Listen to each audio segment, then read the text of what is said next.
going forward, I am not going to be sending you the YouTube link separately and then sending the quizzes link separately. I am going to be sending the YouTube link, and under the YouTube video you would see the quizzes link. So this is the quizzes link over here. So after watching the YouTube video, so for instance, you have finished watching my YouTube video. I'm playing the YouTube video right now. For instance, you finish watching my YouTube video. The next thing you do is to scroll down a bit, and then you click on the link you can see here. Just click on the link, and this link is going to direct you to the quizzes platform, so you can see. So it's easy.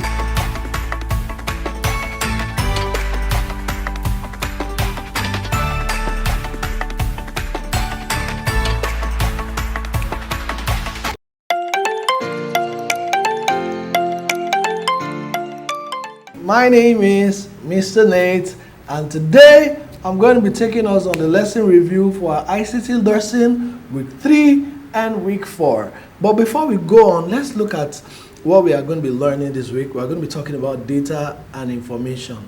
Now, why are we going to be talking about data and information? We need you to understand how computer processes data into information. So basically, this lesson is to help you understand the responsibility or the duty of the computer system. You, as the human were, produce data or probably input data into the computer system. The computer is expected to organize this data, and then convert this data into useful information. At the end of this lesson, what are you expected? At the end of this lesson, we're expected to know the following things. We're expected to, excuse me please. Okay, so at the end of this lesson, we're expected to be able to explain what data is all about. We're supposed to mention different types of data. We're supposed to define information and mention the quality of a good information. But before we go on in this lesson, let's quickly look at the quiz activity. Practice a particular quiz activity. Yes, I remember. I noticed that some of the children had issues practicing the quiz activity for last week. But never to worry, this week we are going to fix it, and then you won't have such challenge anymore. Now let's attempt the quiz activity. Now don't forget, always write your name here. So I'm going to put my name here so that I can identify myself. So please always remember to put your name there so that I can always remember or identify you. So we're attempting this quiz, then we'll say start. Now the first question says the term 1 gigabyte is refers to as 1 gigabyte. Is it 1020 megabytes? Is 1 gigabyte equals to 1100 megabytes? Is 1 gigabyte equals to 1000 megabytes? Is 1 gigabyte equals to 1024 megabytes? Yes, it is 1024 megabytes. So 1 gigabyte is equals to 1024 megabytes. Email stands for what? Engine mail? No. Electronic mail? Yes. Electric mail? No. Electromagnetic mail. So the right answer is electronic mail. The next question says, what is the other name for spreadsheet? Excel. Yes, Excel. Microsoft Excel is an application for spreadsheet. Good. What's the next question? Speed of the internet is measured by gigabyte per seconds, terabytes, gigabytes, gigahertz. The first answer is Gbps. What's the next question? What does www stands for? www stands for, this is World Wide Web. This is Working World Web. This is World Wide Web. World Wide Web. World Wide Web. So that's the correct answer. Oh, I think I mistakenly clicked the wrong answer. But the right answer is World Wide Web. WORLD WIDE WEB. That's World Wide Web. What is the shortcut to copy? Control A. No, Control C. That's the short word to copy. The next question says, who creates Microsoft Word? Please have apologies for this spelling. The right spelling for create is CREATES. Create. Who created Microsoft Word? Bill Gates. The next question says, which leading computer software business create programs like Spreadsheet, Word, and Microsoft PowerPoint? Microsoft. That's the correct answer. Microsoft. That's the correct answer. The ninth question, the number 9 question says, the speed of processor of the computer is measured in BPS, no, Mbps, gigahertz, gigabytes. The speed of a processor is measured in gigahertz. Then the last question says, a type of memory that holds the computer's startup routine is ROM. And with this, we have come to the end of this quiz activity. Now let's move to today's lesson. Now we're talking about data and information.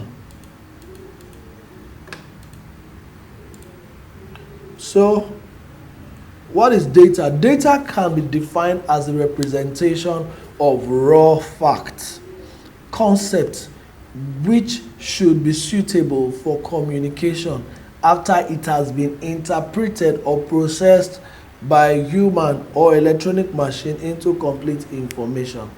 In simple words, data are raw facts or incomplete information. Data are raw facts or incomplete information. Data are represented with the help of characters like letters. So for instance, if you're asking me what is data, data are incomplete. They become information after they have been processed, either using a computer or a human who does it by his or herself. What are the examples of data? Number 1, the letters of your alphabet, A, B, C, D, E, F, G. They are all a type of data. So that is alphabetical data. Another type of data is numbers. 0, 1, 2, 3, 4, 5, 6, 7, 8, 9, 10, 11, 12, 13 to infinity. That is another type of data, numbers data or numeric data. Now characters like like equals to, less than, plus, and all of these characters you are seeing, they are all referred to as data. As a matter of fact, we have pictures as well. Pictures are also referred to as data. Different pictures, they are examples of data. And then sound is an example of data. So all of these are data. Now you need to organize them before they become useful information. So information is just the opposite of data. A data that has been processed, that has been organized, becomes information. Information is organized or classified data so that it has some meaningful value to the receiver. Information is the processed data in which decisions and actions are based. Now, for information, before you can know that this is no longer data, it is now information, there are different things that you must look out for. Timely, it means that when they are needed, they are available. Another thing is that when data has been well processed, it is free from error. So once you can see that data is accurate, for instance, I want to spell the word information and I'm spelling it properly, it is, or probably I want to spell my name, Nathaniel. If that name is properly spelled, it becomes a useful information. But if you want to spell my name, you don't spell it well, it's not yet an information, it is still data because it is not yet organized. Another advantage of, another thing that makes you know that this is a processed data is when it is complete. Do you understand? So this topic is as easy as telling you that data means incomplete facts, and then information means complete facts. Now, what is the work of the computer system, for instance? There are processes of data there's a way the computer system processes data into useful information. For instance, it begins with the human being sending data into the computer system. And how do we send data into the computer system? If I'm going to send data into this computer, all I would do is to type. All I would do is to type. So for instance, I want to send data into this computer. I could just use this computer to type a document. So I'm trying to type a document so that you can see. So you understand what I'm trying to explain to you better.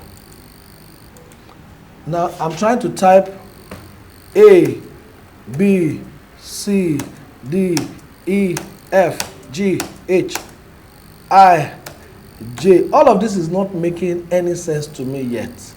But if I now pick this letter and then I type able,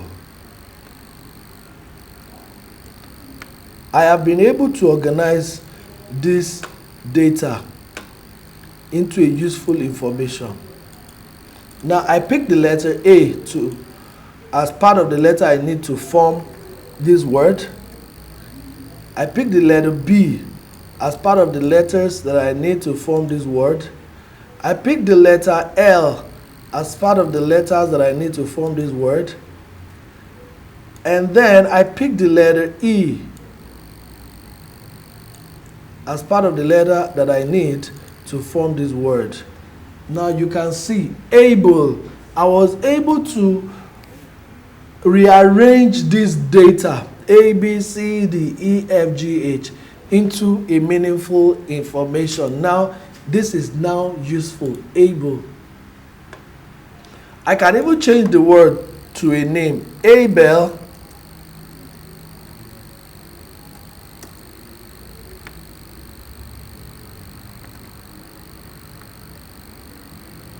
Abel can sing.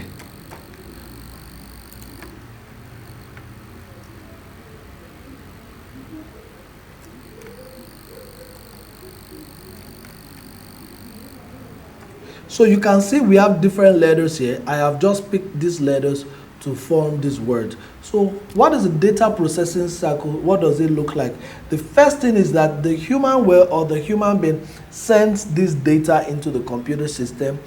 The computer system organizes, rearranges this data. It becomes useful information. Then at the end of the day, you can print out this information which becomes useful. So the data processing cycle is input, processing, and producing. So the work of the computer basically is to accept, which is input, is to process and to produce data. So to produce useful information. So basically that is what the data processing cycle looks like. So the essence of this lesson is to let you understand the responsibility of the computer system when it comes to changing data into useful information. So you have an exercise here which says that you should explain the difference between data and information in your own words, and then you are also okay. So this is the activity for last week, which you were told to set up the computer system using necessary cable. This we would have to do this in school.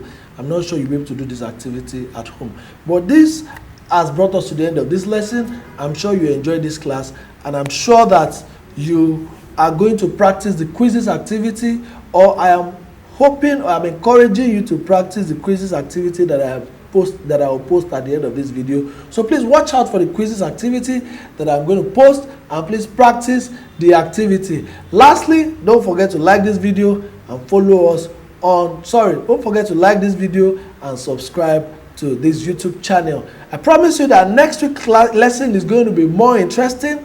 Next week's lesson is going to be more of an activity, and then I expect you to come with all your energy, as we are going to have a lot of fun next week. Thank you, everybody. See you in our next class. Bye for now.